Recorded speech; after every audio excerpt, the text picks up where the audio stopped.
ახლა ჩვენ ქრისტიანები რო ვართ, ჩვენი საძირკველი არის ძველი აღთქმა. რაც არის ებრაელების წიგნი, წმინდა წერილი. საერთო ეს მოსესადმი რომის აღმერთმა ათიმცნება, ასევე ეს ათიმცნება საერთოა მუსულმანებისთვის. საერთოა რომ ღმერთი ერთია, მაგრამ განსხვავება რაშია?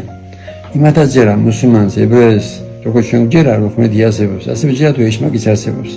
მაგრამ განსხვავება რა არის, ვისაც ქრისტიანი ქვია, იმას ჯერა ღმერთი რომ ერთია და სამებაა და ვინაძლებით სახელიდან მამისა და ძისა და სულისა და წმინდისა.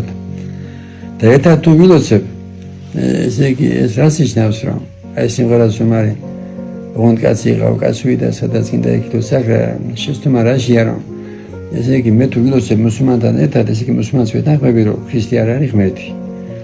არიან შიიტები და არიან სუნიტები. სუნიტები პატრიცემენ ქრისტეს როგორც წინასწარმეტყველს და ღვთისმშობლისადაც პატრიცემენ როგორც წინასწარმეტყველს დედას. მაგრამ ისინი ასწორებენ როგორც ღმერთს. ამიტომ მე იმასთან ერთად თუ ვილოცებ, მე იმას ვეთანხმები და როგორ დავეთანხმები, თუ მე თუ მჯერა ქრისტიანს რომ ქრისტე ღმერთია. ასევე ებრაელს თუ დავეთანხმები, ერთად ოცვაში, ესე იგი ებრაელს ვეთანხმები, რომ ქრისტე არის თვითმარქვია და არ არის მესია.